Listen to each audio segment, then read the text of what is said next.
नमस्कार दोस्तों। आज हम लोग पाषाण काल का एमसीक्यू पढ़ने वाले हैं। तो आइए हम लोग शुरू करते हैं पाषाण काल का एमसीक्यू। तो देखिए, निम्नलिखित में से किस स्थल से हड्डी के उपकरण प्राप्त हुए हैं? तो देखिए, हमारा जो ऑप्शन है वो है महदहा और सराय नहर राय से। ये दोनों जगह उत्तर प्रदेश में पड़ता है। तो ऑप्शन नंबर 3 और 4 हमारा हो जाएगा सही जवाब। ठीक है, अगला प्रश्न है हमारा कि हड्डी से निर्मित आभूषण भारत के मध्य पाषाण काल के संदर्भ में कहां प्राप्त हुए हैं? तो देखिए, पहला हमारा उत्तर प्रदेश का एक जगह पड़ता है सराय नहर राय, और दूसरा है महदहा।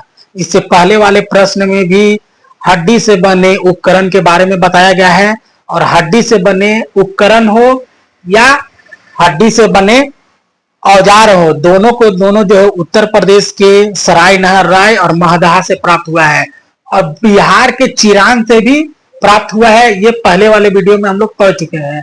तो आज हम लोग जो है हड्डी से निर्मित आभूषण भारत के मध्य पाषाण काल के संदर्भ में प्राप्त हुए हैं निम्नलिखित शहर से, जो है हमारा सराय नहर राय और दूसरा है महदहा। दोनों उत्तर प्रदेश में स्थित है।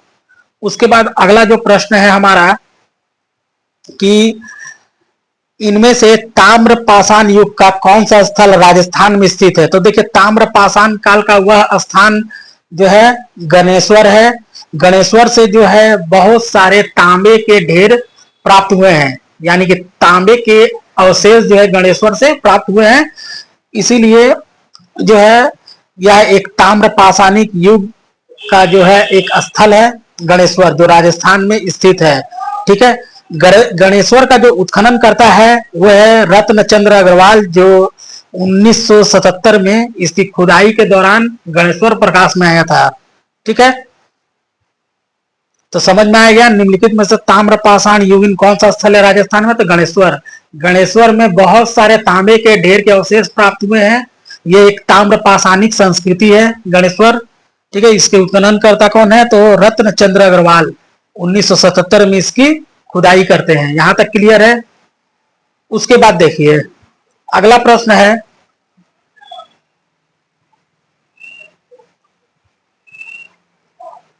देखिए, अगला प्रश्न है कि भारत में पहले मध्य पाषाणिक शैल चित्र किस स्थान पर प्राप्त हुआ है? तो भारत में जो पहला मध्य पाषाण कालीन शैल चित्र किस स्थान पर प्राप्त है? तो वह है हमारा सोहागी घाटी। ठीक है, तो कौन सा जगह? उत्तर प्रदेश में एक जगह पड़ता है जिसका नाम है सोहागी घाटी। ठीक है, तो ये जो है भारत में पहला मध्यकालीन जो है शैल चित्र है, जो इसी जगह से यानी कि सुहागा घाटी से जो है प्राप्त होता है। उत्तर प्रदेश का एक स्थान है, और इसके खोज करता है कार्लाइल जी। ठीक है, कार्लाइल जी के द्वारा जो है सुहागा घाटी का जो है इन शैल चित्रों को ढूंढ करके निकाला गया था। ठीक है, यहां तक क्लियर है। उसके बाद देखिए,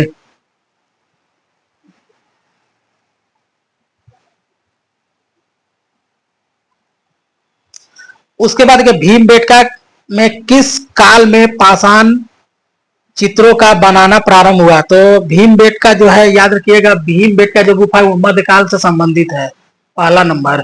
और भीमबेटका का गुफा एक सेल आश्रय है। ठीक है, और सेल आश्रय यानी कि मानव उस पे रहा करते थे। तो जाहिर सी बात है वो अपने होने वाले जो भी दिनचर्या है उसका अंकन जो है गुफाओं में यानी कि शैल चित्र के दीवारों पर अंकित किया करते थे। ठीक है, उसी को हम लोग शैल चित्र बोलते हैं। तो भीमबेटका किस काल से प्रारंभ चित्रों का बनाना प्रारंभ हुआ? तो मध्यकाल। याद रखिए, भीमबेटका एक मध्यकालीन स्थल है, इसका संबंध मध्यकाल से है। ठीक है, और उस समय जो ये एक शैल आश्रय होते हुए, याद रखिए शैल आश्रय है यानी कि मानव का स्थान है, तो मानव अपनी गतिविधियों का अंकन जरूर अपने दीवालों पर करेगा। ठीक है, तो भीमबेटका किस काल से प्रारंभ चित्र का बनाना प्रारंभ होता है? तो मध्यकाल से। ठीक है, याद रखिएगा। और भीमबेटका के खोजकर्ता कौन है? तो वी एस वाकानकर। याद रखिएगा, वाकनगर जी जो है भीमबेटका गुफा की खोज किस प्रकार करते हैं। तो देखिए, एक बार वाकणकर जी भोपाल से जो है इटारसी के मध्य जा रहे थे, यात्रा कर रहे थे। उन्होंने क्या करते हैं कि भोपाल से इटारसी जाने के क्रम में ही बीच में उतर जाते हैं। क्यों? क्योंकि वो ट्रेन में बैठे बैठे जो है भीमबेटका की गुफाओं को, प्राकृतिक के सौंदर्य को गौर से देखते हैं। उन्हें कुछ लगता है कि यहाँ कुछ न कुछ प्राचीन काल के साक्ष्य मौजूद होंगे, तो इसलिए वो भोपाल से इटारसी जाने के क्रम में वो पहले ही बीच में उतर जाते हैं और भीमबेटका की खोज करते हैं। तो भीमबेटका की खोज करता कौन है? तो वीएस वाकाणकर। ठीक है, याद रखिएगा। भीमबेटका मध्य प्रदेश में स्थित है, याद रखिएगा। 700 से ज्यादा गुफा है, 400 से अधिक शैल चित्र यहाँ पे पाए गए हैं। उसके बाद देखिए, निम्नलिखित में कहां पर हमें शैलाश्रय चित्र नहीं मिलते हैं। तो देखिए, शैलाश्रय का जो यहाँ पर तो सारे देखिए, मिर्जापुर में भी शैलाश्रय पाए गए हैं, भीमबेटका में भी पाए गए हैं, गुड़हांडी यानी उड़ीसा में भी पाए गए हैं, बस्तर मध्य प्रदेश, भीमबेटका मध्य प्रदेश, बस्तर छत्तीसगढ़, भीमबेटका मध्य प्रदेश। ठीक है, मिर्जापुर उत्तर प्रदेश, गुड़हांडी उड़ीसा। ठीक है, ये चारों जगह में जो शैलाश्रय पाए गए हैं। यहाँ पे थोड़ा सा मिस प्रिंट हो सकता है। ठीक है, तो ये चारों जगह से जो है शैलाश्रय पाए गए थे। यहाँ पर जो है क्वेश्चन में एक ऑप्शन गलत देना चाहिए था, हो सकता है मिस प्रिंट हो, वो चारों के चारों ऑप्शन सही कर दिए हैं।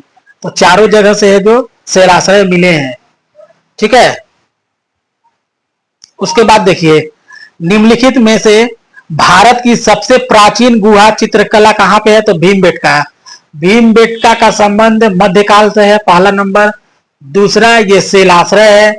तीसरा, इसकी गुफाओं में चित्रकारिता के प्रमाण देखने को मिलते हैं। तो निम्नलिखित में से भारत की सबसे प्राचीन गुहा चित्रकला कहां है। तो भीमबेटका। ठीक है, याद रखिएगा। दूसरा जो है हमारा, दूसरा है कि भारत का पहला शैल चित्र 1867 से 68 में सोहागा घाटी उत्तर प्रदेश में किसने खोजा था। तो LCL कार्लेल ने। ठीक है, याद रखिएगा। तो ऑप्शन नंबर सी हमारा सही हो जाएगा। उसके बाद जो है हमारा अगला प्रश्न है कि विश्व विरासत स्थल भीमबेटका की खोज किसने की। तो मैंने अभी भी आपको बताया कि वीएस वाकाणकर ने की है, तो ऑप्शन नंबर 3 सही हो जाएगा। उसके बाद देखिए, भीमबेटका की गुफा कहां पर है। तो देखिए, भीमबेटका की गुफा जो है भोपाल से यानी कि मध्य प्रदेश में रायसेन जिला का अब्दुल्लागंज में स्थित है। यानी कि अब्दुल्लागंज किस जिला में पड़ता है। तो रायसेन जिला में, याद रखिएगा। ठीक है, तो ऑप्शन नंबर 4 हमारा सही है। उसके बाद देखिए,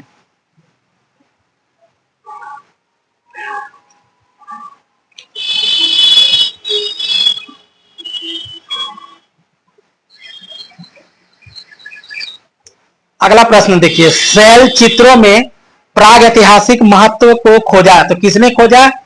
तो वीएस वाकणकर ने। ठीक है, जिसने भीमबेटका की खोज की। ठीक है, तो ऑप्शन नंबर सी हमारा यानी कि 3 नंबर सही हो जाएगा। उसके बाद है, निम्नलिखित में से मध्य प्रस्तर युग में, प्रस्तर का मतलब होता है पत्थर।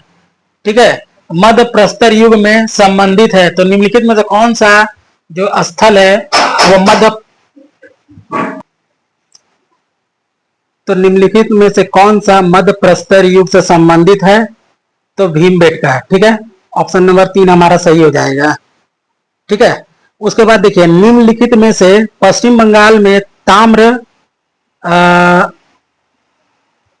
यानी कि ताम्रास्य कालीन यानी कि ताम्र पाषाण कालीन जो संस्कृति है वो कौन सा स्थल है। तो देखिए, सबसे पहले आएगा हमारा महिषदल। ठीक है, सबसे पहले आएगा महिषदल। उसके बाद आएगा पांडुर राजा बीबी। ठीक है, तो ऑप्शन नंबर 100 और 2 हो जाएगा। ठीक है, देखिए कुछ कुछ चीज जो है वो थोड़ा सा इधर उधर है, जैसे ताम्राश्यकालीन संस्कृति यानी कि जो पूर्ण रूप से तांबा से संबंधित, उसमें कहीं ना कहीं पत्थर का ही मिश्रण था। ठीक है, तो वो ताम्र पाषाण कालीन ही होगा। ठीक है, उसको अपने ढंग से लिखा गया है। तो खैर जो भी हो, उसके बाद देखिए, उसके बाद है भारत में सोहन संस्कृति किस युग से संबंधित है। तो देखिए, भारत में जो सोहन संस्कृति युग कौन सा है, तो याद रखिएगा, सोहन संस्कृति है आपका निम्नपुरा पाषाण युग से। ठीक है, अब देखिए, इसको सोहन संस्कृति क्यों कहा जाता है, तो देखिए, सोहन जो है सिंधु की सहायक नदी है। ठीक है, इसलिए इसे सोहन संस्कृति के नाम से हम लोग जानते हैं।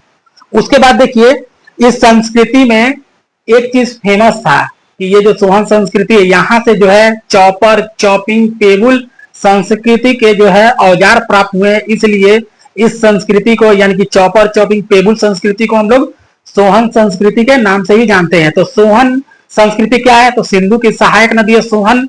इन नदी घाटियों में जो है कई सारे औजार प्राप्त हुए हैं, इसीलिए इसे हम लोग बोलते हैं सोहन संस्कृति। यहाँ के प्रमुख औजार कौन कौन थे, तो चॉपर। ठीक है, चॉपर कौन था, चॉपिंग क्या है, टेबल क्या है, इसके बारे में जानेंगे। तो चॉपर क्या होता है, चॉपर का मतलब देखिए, एक तरफ से चॉपर उसको बोलेंगे कि पेबुल जो है नदी के बहाव में जो है पत्थर का आकार गोल हो जाता है, सुडोल होता है, उसको हम लोग पेबुल कहते हैं। ठीक है, पेबुल को घिस घिस कर एक तरफ धार कर दिया जाता है, जिसको हम लोग चॉपर बोलते हैं। और पेबुल के एक तरफ अगर धार कर दिया जाए तो उसको हम लोग बोलते हैं चापर, और पेबुल के दोनों तरफ धार कर दिया जाए तो उसको बोलते हैं चॉपिंग। तो इसलिए ये जो हथियार है चॉपर, चॉपिंग, पेबुल, ये सोहन संस्कृति या सोहन नदी घाटी में प्राप्त है, इसीलिए इसे सोहन संस्कृति के नाम से हम लोग जानते हैं। यहां तक क्लियर है। ठीक है, मैंने डिटेल से बता दिया आपको। उसके बाद देखिए, और सोहन जो संस्कृति है वो निम्नपुरा पाषाण काल से संबंधित है। और ये निम्नपुरा पाषाण काल से जो हैंड एक्स संस्कृति भी संबंधित है। और हैंड एक्स संस्कृति को एक और नाम से जानते हैं, जिसको हम लोग बोलते हैं मद्रासी संस्कृति, क्योंकि हैंड एक्स संस्कृति का सबसे पहला और सबसे ज्यादा अवशेष जो है मद्रास के इर्द गिर्द पाया गया, इसीलिए हम लोग इसको मद्रासी संस्कृति के भी नाम से जानते हैं। तो मद्रासी निम्नपुरा पाषाण काल में हैंड एक्स संस्कृति हो गया, चॉपर, चॉपिंग, पेबुल संस्कृति हो गया, सोहन संस्कृति हो गया, मद्रासी संस्कृति हो गया। ये सारे संस्कृति है जो निम्नपुरा पाषाण काल से संबंधित है। यहां तक क्लियर। अब देखिए, निम्नलिखित में से कौन से विशुद्ध पाषाण उपकरण है। विशुद्ध का मतलब है कि 1% भी उसमें किसी भी प्रकार का कोई धातु का अंश मिक्स ना है, इसलिए उसे हम लोग विशुद्ध कहते हैं। ठीक है, पूर्ण रूप से शुद्ध है, केवल और केवल पत्थर है उसमें। ठीक है, तो सबसे ज्यादा क्या क्या है, तो गड़ासा हो गया, खंडक हो गया, हस्त कुठार हो गया, वेदनी हो गया, खुरुचनी हो गया, तिछनी हो गया, बेधक हो गया, ये सारे क्या है, विशुद्ध पाषाण उपकरण है। तो हमारा ऑप्शन क्या हो जाएगा, देखिए हस्त कुठार, ये भी सही है। उसके बाद विरादनी, बेदनी, तिछनी, ठीक है, ये तीनों हो जाएंगे, लेकिन ये वाला नहीं हो जाएगा, क्वार्टर ब्लेड नहीं हो जाएगा। ठीक है, ठीक है, वहां तक क्लियर है। तो अ ब और स ऑप्शन हो जाएगा, अ ब स, ऑप्शन नंबर 3 सही है। चलिए आगे हम लोग देखते हैं। देखिए आगे जो है, निम्नलिखित में से दो उत्खनन असूलियन माने एस्चुलियन। ठीक है, एस्चुलियन किसको बोलते हैं, हैंड एक्स संस्कृति को ही हम लोग एस्चुलियन के नाम से जानते हैं। ठीक है, तो निम्नलिखित में से कौन से दो उत्खनित एस्चुलियन स्थल है, तो कौन है, तो चिरकी यानी निवासा। ठीक है, चिरकी निवासा यानी महाराष्ट्र वाला एरिया। ठीक है, उसके बाद हुसंगी जो कर्नाटक में स्थित है। ठीक है, हुसंगी और चिरकी निवासा यानी महाराष्ट्र और हुसंगी यानी कर्नाटक। तो अ और द वाला आंसर होगा, अ और द, ऑप्शन नंबर 3 हमारा सही हो जाएगा। उसके बाद देखिए, निम्नलिखित में से गलत युग्म की पहचान कीजिए। निम्नलिखित में से गलत युग्म की पहचान क्या क्या है, तो देखिए, निम्न पूरा पाषाण उपकरण चॉपर। तो देखिए, निम्न पूरा पाषाण काल में चॉपर, चॉपिंग, पेबुल, ठीक है, और हैंड एक्स, ये निम्न पूरा पाषाण कालीन संबंधित है। तो निम्न पूरा पाषाण काल से क्या क्या हो जाएगा, चॉपर, चॉपिंग, पेबुल संस्कृति, सोहन नदी घाटी संस्कृति, ठीक है, हैंड एक्स संस्कृति, मद्रासी संस्कृति, ये सारे निम्न पूरा पाषाण काल से संबंधित है, यानी कि चौपर जो हो जाएगा ये निम्न पूरा पाषाण काल से संबंधित है।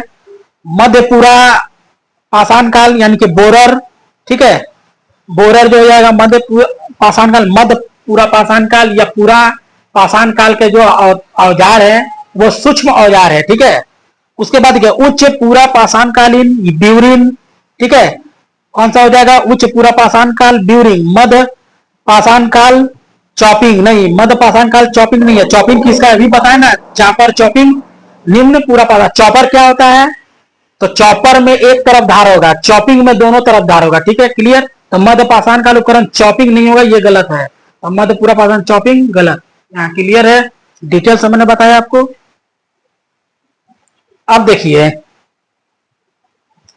ब्लेड ब्यूरिन किस प्रकार के उपकरण निम्नलिखित में से किस प्रकार से परिलक्षित है, यानी कि ब्लेड ब्यूरिन प्रकार के उपकरण जो है किस काल से संबंधित है, तो याद रखिएगा हमेशा उच्च पूर्व पूरा पाषाण काल यानी कि उच्च पूरा पाषाण काल से संबंधित है, ठीक है।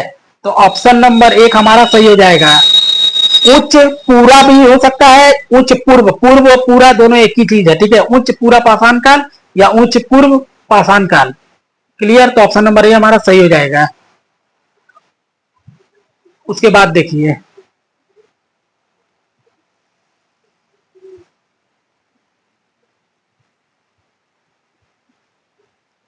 उसके बाद है हमारा पूरा पाषाण युग का प्रमुख औजार क्या है। तो पूरा पाषाण काल का प्रमुख औजार मैंने अभी अभी आपको बताया, हस्त कुठार हो गया, चॉपर चॉपिंग पेबुल संस्कृति वाले औजार हो जाएंगे, यानी कि हस्त कुठार और चॉपर चॉपिंग पेबुल। तो यहाँ पे चॉपर चॉपिंग पेबुल का कोई जिक्र नहीं है, तो हस्त कुठार सही हो जाएगा, ठीक है, क्लियर। पहला हस्त कुठार रॉबर्ट ब्रूस फुट ने खोजा था, कहां पे, तो मद्रास के पल्लवरम से, ठीक है, इसलिए इसे मद्रासी संस्कृति भी हम लोग कहते हैं, हस्त कुठार को, हैंड एक्स, ठीक है। उसके बाद देखिए परिष्कृत औजारों का युग माना जाता है, परिष्कृत औजारों का युग यानी कि थोड़े सूक्ष्म औजार, तो इस सूक्ष्म औजार का तो पूरा पाषाण काल, उच्च पूरा पाषाण काल, ठीक है। उसके बाद देखिए हस्त कुठार उपकरण निम्नलिखित में किस विधि का उपकरण है, तो बाई फेशियल, ठीक है, बाई फेशियल। हस्त कुठार उपकरण निम्नलिखित किस विधि का उपकरण है, तो याद रखिएगा बाई फेशियल, ऑप्शन नंबर 2 हमारा सही हो जाएगा। निम्नलिखित में से कौन सा पूरा प्रस्तर, प्रस्तर का मतलब होता है पत्थर, पाषाण एक ही चीज है, पूरा पाषाण हो पूरा प्रस्तर हो एक ही चीज है, तो निम्नलिखित में से कौन सा पूरा प्रस्तर का प्रतिनिधित्व करता है, तो कौन, मद्रास उद्योग, मैंने बताया था ना मद्रासी संस्कृति, ठीक है, मैंने आपको थोड़ा देर पहले ही आपको बताया, हैंड एक्स संस्कृति, मद्रासी संस्कृति, ठीक है। उसके बाद चॉपर चॉपिंग पेबुल संस्कृति, ठीक है, सोहन घाटी संस्कृति, ठीक है। तो मद्रासी संस्कृति पूरा प्रस्तर युग या पूर्व, उसी को हम लोग पूरा पाषाण काल बोलते हैं ना, तो पूरा प्रस्तर युग मद्रासी उद्योग से संबंधित है, यानी कि मद्रासी संस्कृति। उसके बाद देखिए हैंड संस्कृति जिसको हम लोग बोलते हैं। उसके बाद है यहाँ पे निम्नलिखित में से कौन पूरा पाषाण युग से संबंधित है, निम्नलिखित में से कौन पूरा पाषाण युग से संबंधित है, तो कौन सा है, चॉपर चॉपिंग औजार, गड़ासा गडासा गडासी औजार, ज्योमेट्री आकार, उसके बाद टंकन औजार, उसके बाद प्रमार्जित औजार, कौन सा सही हो जाएगा, तो हमारा पहले ही आपको बताया मैंने, पूरा पाषाण युगीन औजार में एक ही औजार आएगा, यानी कि 2-3 औजार का क्वालिटी मैंने बताया। पहला आया हैंड एक्स संस्कृति, यानी कि हस्त कुठार संस्कृति, यानी कि उस तरह के औजार, हैंड एक्स औजार, हस्त कुठार औजार। उसका दूसरा मैंने बताया चॉपर चॉपिंग पेबुल संस्कृति, ठीक है। तो हैंड एक्स संस्कृति मद्रासी संस्कृति, चॉपर चॉपिंग जो पेबुल है वो कहां से मिला, तो सोहन घाटी से, सोहन संस्कृति, यही 2 संस्कृति है। तो चॉपर एक तरफ धार, चॉपिंग 2 तरफ धार, ठीक है। तो ऑप्शन नंबर ए हमारा सही हो जाएगा। उसके बाद देखिए दूसरा है हमारा, किस प्राग ऐतिहासिक संस्कृति से पत्थर का उस उत्कीर्ण शिकार का दृश्य मिला है, जिसमें एक हिरण का शिकार भाले और तीर से किया जा रहा है, तो कौन सा हो जाएगा? नौपाषाण कालीन ब्रुज होम। ब्रुज होम कश्मीर में है, ठीक है। ब्रुज होम कहां पे है? तो कश्मीर में।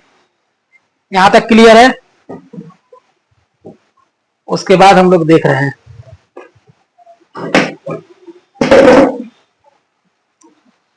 ठीक है, यहां तक क्लियर हो गया। उसके बाद देखिए, तो ऑप्शन नंबर 2 हो जाएगा नौपाषाण कालीन ब्रुज होम। ब्रुज होम कहाँ है? कश्मीर में। यहाँ पर जो है मालिक के साथ कुत्ते को दफनाने का साक्ष्य मिला है।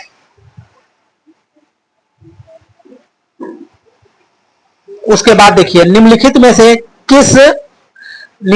से किस स्थान पर पशु कब्रगाह पाए गए हैं? तो कौन सा है? ब्रुज होम। ब्रुज होम कहां पे है? तो कश्मीर में। मालिक के साथ कुत्ते दफनाने के भी प्रमाण यहीं से मिले, ब्रुज होम से, ठीक है। और जानवरों के भी, यानी कि पशुओं के कब्रगाह कहां पाए गए? तो ब्रुज होम। ऑप्शन नंबर 4 हमारा सही हो जाएगा। अगला प्रश्न है हमारा कि भारतीय स्थल पर गड्ढे खोदने के साक्ष्य निम्नलिखित में से किस प्राचीन स्थल से प्राप्त हुए हैं? तो हमारा जो ऑप्शन होगा, देखिए, एक है ब्रुज होम गुजरात, माफ कीजिएगा, ब्रुज होम जम्मू कश्मीर में, दूसरा रंगपुर गुजरात। इन दोनों पर जो है गड्ढे खोदने के साक्ष्य मिले हैं, तो ऑप्शन नंबर जो है हमारा 2 सही हो जाएगा, ठीक है। उसके बाद देखिए अगला प्रश्न, अगला प्रश्न है हमारा, हाँ हाँ, एक प्रश्न, तो ब्रुज होम किस प्राग ऐतिहासिक संस्कृति का केंद्र है? तो याद रखिएगा, ब्रुज होम हमेशा याद रखिएगा नौपाषाण काल से संबंधित है, ठीक है। ब्रुज होम नौपाषाण काल से संबंधित है। भीमबेटका मध्य पाषाण काल से संबंधित है। एकदम डायरेक्ट फैक्ट को याद रखिएगा। ब्रुज होम किस काल से संबंधित है? तो नौपाषाण काल से संबंधित है। ऑप्शन नंबर 4 हमारा सही हो जाएगा। किस क्षेत्र में उत्खनन से पता चला है कि वहां नौपाषाण कालीन मानव जमीन के गड्ढे खोद कर रहता था? तो कहा? कश्मीर में। कश्मीर में एक जगह है गुपकराल और दूसरा है ब्रुज होम। इन 2 जगहों पर जो है मानव गड्ढे खोद करके रहा था, यानी कि गर्ता आवास के प्रमाण मिले हैं। तो ऑप्शन नंबर 3 हमारा सही हो जाएगा। अगला प्रश्न है कि निम्नलिखित में से कौन नौपाषाण कालीन स्थल नहीं है? तो नौपाषाण काल से संबंधित कौन नहीं है? तो ब्रह्मगिरी है, संगनकल्लू है, पिकली हल है, आरिका मेडू नहीं है। आरिका मेडू ऐतिहासिक काल से संबंधित है, बाकी सब जो है नवपाषाण काल यानी कि प्राग ऐतिहासिक काल से संबंधित है। ब्रह्मगिरी, संगनकल्लू, पिकलीहल ये सारे साउथ दक्षिण भारत के केंद्र है। आरिका मेडू भी दक्षिण भारत का केंद्र है, परंतु ब्रह्मगिरी, संगनकल्लू, पिकलीहल ये जो है नवपाषाण काल से संबंधित है, और आरिका मेंडू जो है ये ऐतिहासिक युग से संबंधित है। संगनकल्लू हो गया, यहाँ से बहुत सारे राख के ढेर हमें देखने को मिलते हैं, ब्रह्मगिरी, संगनकल्लू, पिकलीहल, ठीक है। अगला प्रश्न देखिए हमारा, तो आरिका मेडू नहीं होगा।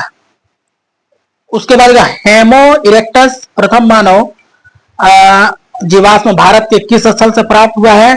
तो हथनौरा, यानी कि मध्य प्रदेश के हथनौरा से, यहां से जो मानव कपाल भी प्राप्त हुए हथनौरा से। तो ऑप्शन नंबर जो 2 सही हो जाएगा।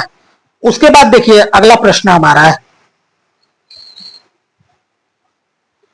अगला प्रश्न है कि भारत में मानव का सर्वप्रथम साक्ष्य कहां मिलता है? तो नर्मदा घाटी में, ठीक है। भारत में मानव का सर्वप्रथम साक्ष्य कहां से मिलता है? तो नर्मदा घाटी से। कहां से मिलेगा? तो नर्मदा घाटी। याद रखिएगा कि भारत में मानव का सर्वप्रथम साक्ष्य कहां से मिला है? तो नर्मदा घाटी से, ठीक है। जिसके उत्खननकर्ता कौन है? तो अरुण कुमार सोलंकिया है। अरुण कुमार सोलंकिया 5 दिसंबर 1982 में जो है इसको उत्खनन किया गया था, ठीक है। तो ऑप्शन नंबर 4 हमारा सही हो जाएगा। निम्नलिखित में से किस स्थल है जो 2001 में जो है जीवाश्कृत यानी कि मानव जो भी हो मानव शिशु कपाल प्राप्त हुए हैं? तो कहां से? तो ओडाई से, ठीक है। तमिलनाडु को एक जगह पड़ता है ओडाई, वहां से जो है मानव कपाल के साक्ष्य हमें सन 2001 में प्राप्त होते हैं, ठीक है, ओडाई तमिलनाडु। तो ऑप्शन नंबर 4 हमारा सही हो जाएगा। उसके बाद देखिए निम्नलिखित में से किस स्थल पर मानव जीवाश्म पूरा पाषाणकालीन औजार के साथ, ठीक है, 100 स्थानों पर मानव पाए गए हैं? तो हथनौड़ा मध्य प्रदेश, यहां से मानव कपाल भी प्राप्त हुए हैं। अच्छा, हथनौड़ा का मानव सब जीवाश्म प्राप्त हुआ है, मैंने कौन सा मानव जीवाश्म प्राप्त हुआ है, तो होमो इरेक्टस, याद रखिएगा। हथनौड़ा से जो भी मानव के जीवाश्म प्राप्त हुआ वो कौन से प्रजाति के, तो होमो इरेक्टस। ठीक है, तो ऑप्शन नंबर 1 हमारा सही हो जाएगा। उसके बाद देखिए अगला प्रश्न है कि आहार सभ्यता कहाँ की सभ्यता, आहार की सभ्यता जो है राजस्थान की सभ्यता है, और राजस्थान में किस जगह की सभ्यता है, तो उदयपुर के पास जो संस्कृति है उसी को हम लोग आहार संस्कृति के नाम से जानते हैं, या आहार सभ्यता के नाम से जानते हैं। आहार राजस्थान के जो है उदयपुर के आसपास वाली संस्कृति है। उसके बाद देखिए,